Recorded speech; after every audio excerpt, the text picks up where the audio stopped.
it gives me great pleasure to introduce another very prominent alum of the university who has kindly accepted the university's invitation to be with us today. As Director of Sharjah Digital Office, His Excellency Sheikh Saud bin Sultan Al-Qasimi heads an organization tasked with building an integrated digital infrastructure in the Emirate of Sharjah. An alumnus of the American University of Sharjah, His Excellency Sheikh Saud completed his bachelor's degree in computer science in 2017 and has passion for photography, the creative arts, and, believe it or not, cybersecurity. He was previously a member of the Higher Committee for Digital Transformation in Sharjah. His Excellency will join Mr. Thomas Jepson, President of International at Simplicity Corporation, to share his insight on digitization and its impact on employment. Please join me in welcoming both His Excellency Sheikh Saud and Mr. Jepson as they discuss further technology trends that serve their organizational needs, aligned with their business strategies and the development of their human capital. Please join.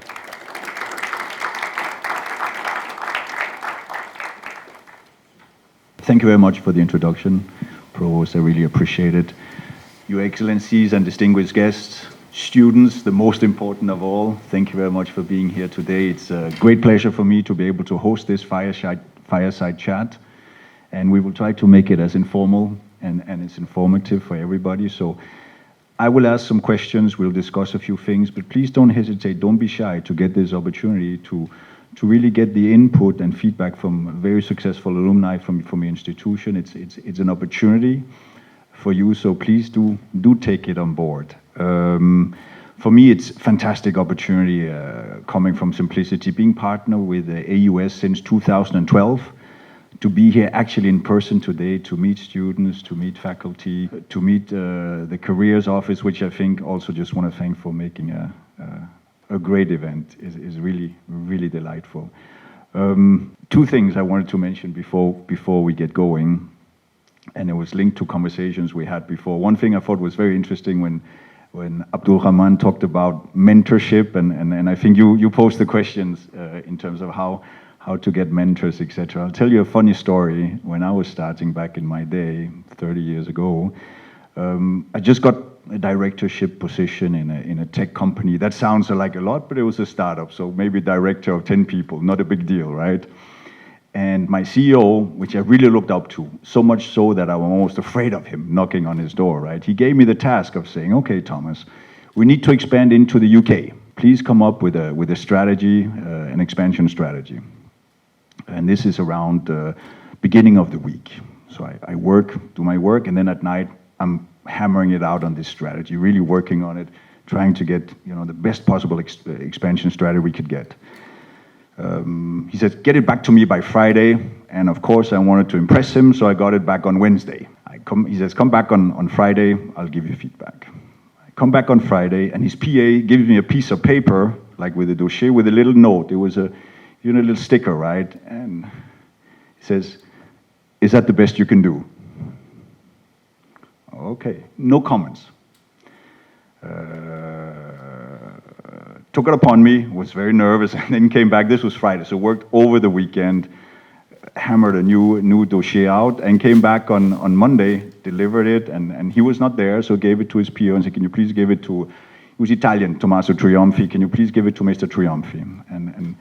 And I came back then again later in the week when he was back from his travel, new sticker. Really?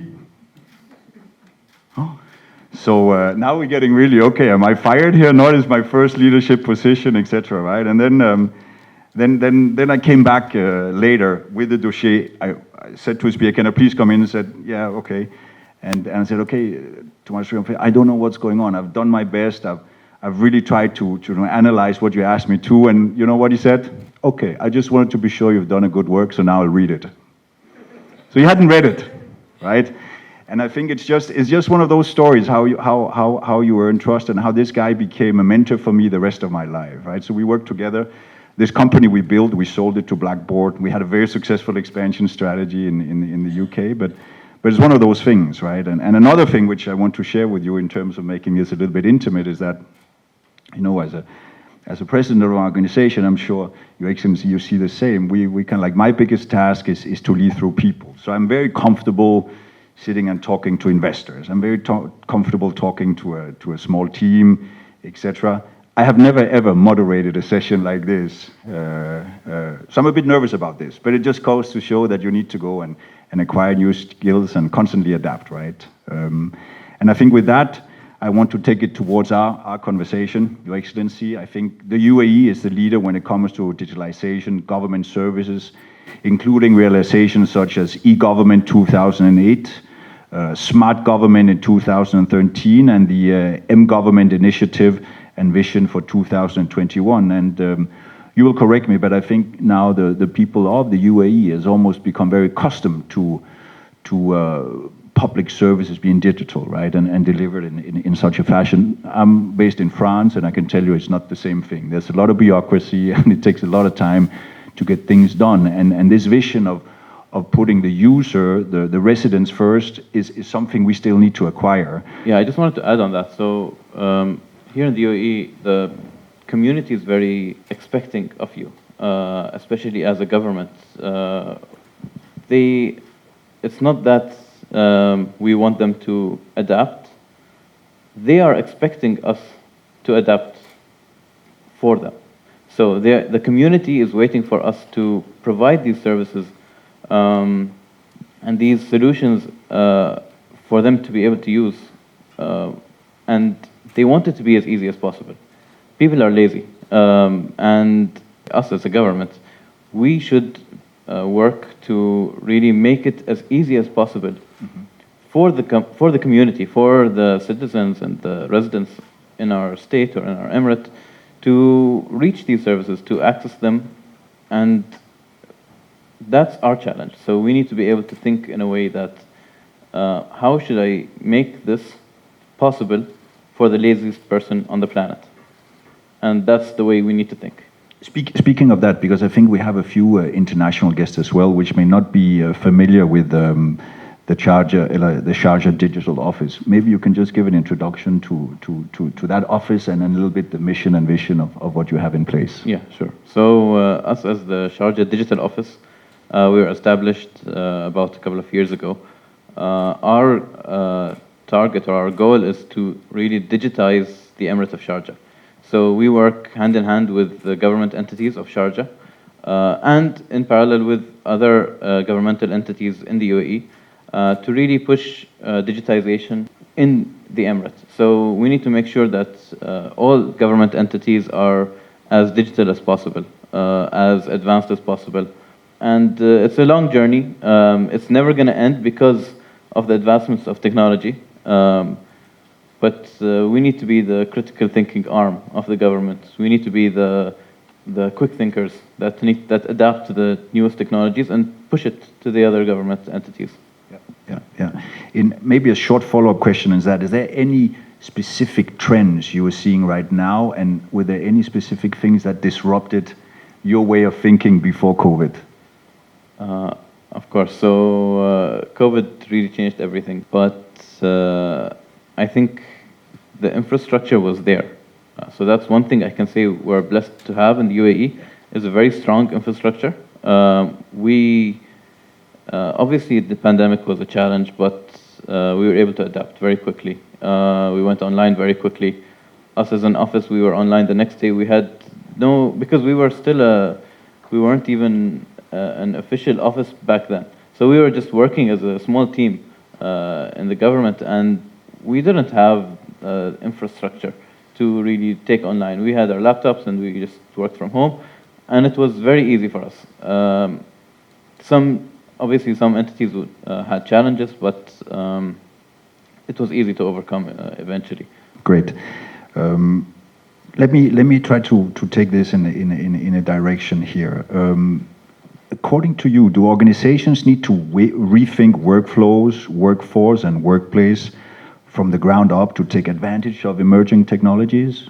Yeah, of course, definitely. I mean, technology advancements is not going to end anytime soon, and hopefully ever. And I think entities, governments, and companies really need to think that if they don't take advantage of new technologies, they're going to be left behind. We need to create teams that really have this critical thinking ability, that are not tasked with day-to-day jobs or roles that really keep them busy and not able to explore new opportunities for the entity itself or for the company itself. So I think they really need to go over and have this team that's just there to brainstorm what are the new technologies that are coming up and how can we make use of it in our entity. And at the same time, if we don't, we know that in 5 to 10 years, the whole world is going to move forward, especially the private sector and entrepreneurs are going to move forward, start using these new technologies, and governments and whoever doesn't take advantage of this will be left behind, and it will be a much more difficult challenge to catch up. Oh, that makes a lot of sense. So you have the pleasure, I suppose, at being able to work with many different entities, other government entities, businesses, educational institutions, and how do you think government can proactively help, specifically push other government agencies, because there can be conflicts, right? Small, medium-sized enterprises, which sometimes is only focusing on 1 quarter, 2 quarters ahead, and may not have that long-term vision. Is there a role for government to play here? Yeah, I think the government support is very important, especially for the young entrepreneurial people out there. They think about, so they graduate, they want to do something they're passionate about. The government's role is there to support them, to really push them, to help them with either discounted services or discounted packages for entrepreneurs to really go out and do the best they can, as well as find these bright-minded people, hire them, give them the creativity, give them the space to really think about what these new technologies are and give back. So these fresh graduates that are young and bright-minded can really help government as well as, so it's a two-way thing. So you bring in these young, bright people, they will help you, and you give them a job and a place where they can really create a future for themselves. Yeah, great. Speaking about entrepreneurship and entrepreneurs, innovation and entrepreneurship go hand in hand. Do you find we're having enough graduates embarking on such a path?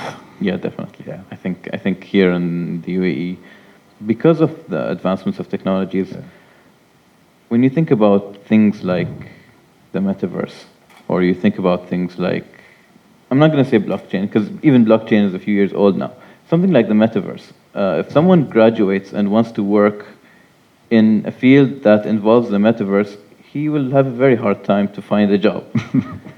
That will really force him to think about how he can create a job for himself, because it's something he's passionate about, and he's going to work hard, and he's going to really achieve that. So I think, yes, because of the new technologies that are coming up, these entrepreneurial minds are the people that are really kickstarting this cycle and adoption of these new technologies. Maybe just as a side note from I would call it a small, medium-sized enterprise, simplicity, right? A global company, but still growing. I mean, we look for entrepreneurship big time when we hire, right? And we had a discussion earlier about looking for people as well who has failed, right? So for example, we will have a headquarters in the US in Arlington, And then we grow through organic growth and through acquisitions. And tech companies tend to be, average age for us is like 25 to 30, 28 years old. So a relatively young team with little experience. But what makes the difference for us is that they're still within a structure, but they bring this entrepreneurial spirit, right, which will allow us to solve problems. Specifically during COVID, where in a normal year for me, I spend around 150 days on the road between our offices in Australia, Brazil, Mexico, UK, Canada. We just lately acquired a company there. I couldn't do that. So I relied through, obviously, the virtual means on those entrepreneurship skills. And in the beginning, I mean, they can be nurtured as well, right? But you get to take decisions based upon the skill set of those people. And it worked well over time. But it's most definitely a discipline we're looking to up when people join our type of company, right? Yeah. And I wanted to add as well, here in Sharjah, we're very lucky to have the Sharjah Entrepreneurship Center, الشارقة, which is located actually here in AUS. They launched back in 2016 when I was still a student here. They have gone a long way. So they really help students, even graduates, pursue their entrepreneurial ideas, their businesses. They help them, they take away that fear of failure and give them an open space. Sometimes they give them even funding to really remove the barriers. So they remove the barriers for these people. If anyone has a business or has an idea that they want to pursue, especially in new creative ideas or create new technologies, الشارقة is a really great place to really to go and have a chat with them. They're gonna adopt you 100%. Excellent, excellent. This is a very interesting question. It's a bit complicated, but I think it's something which is I would love your perspective on. So let me try to read it to you. With the prospects of massive efficiency gains through technology, so quantum computing, augmented reality, should companies look beyond the bottom line and efficiency when assessing the impact of emerging technologies, right? Because it's doing more with less using technology and all this stuff. We all know this argument, but there's a different side to it, aren't there? Yeah. So I'll go back to a point that I mentioned, is that if you hire someone and give him a 9-to-5 job and give him his tasks to accomplish, he will accomplish these tasks. That is efficiency. So I can be more efficient, but it doesn't mean that I can come up with new solutions, because I'm not giving that person the chance to really explore what else to do, or what other technologies they can adapt, or solutions they can adapt in general to help the company. On the other hand, if you have a group of people that are tasked to bring in, so obviously it's important to have targets and deadlines, right?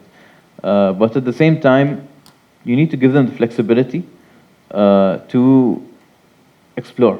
If I don't have the time to explore, I'm just going to do my job, I'm going to go back home.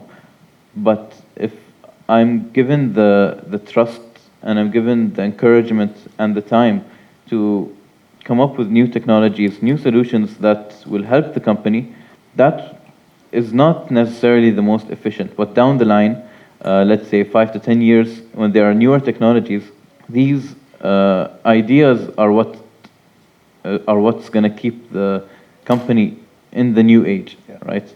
Otherwise, they're going to be left in the past. So it's important to really give the employees that push and that freedom to keep going. So they can be 100% efficient today, but in 5 to 10 years, if they're not keeping up to date, they're going to drop down in efficiency, because the whole world is going to keep going forward. Most definitely. It's not stopping.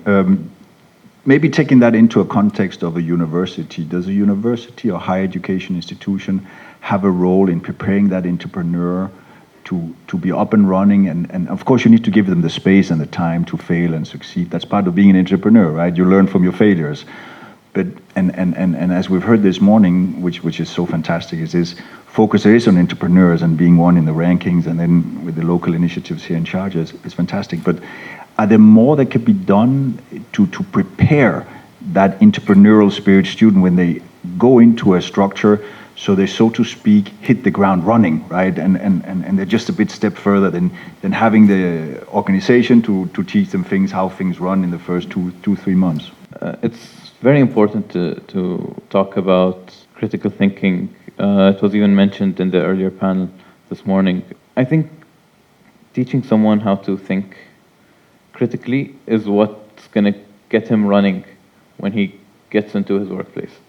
But it also works the other way, where you need to be accepting of these new ideas. Maybe there are some places where a graduate would go, he would start working, he has creative ideas, but he's let down again and again because maybe his opinions are not taken into account. But it's important for these companies to really listen to these people because they have young minds. They're still learning, but they're also thinking much broader than any CEO is thinking. Especially since he just graduated. He's trying to make a life for himself, right? So yeah, it's important to help push or help students think critically.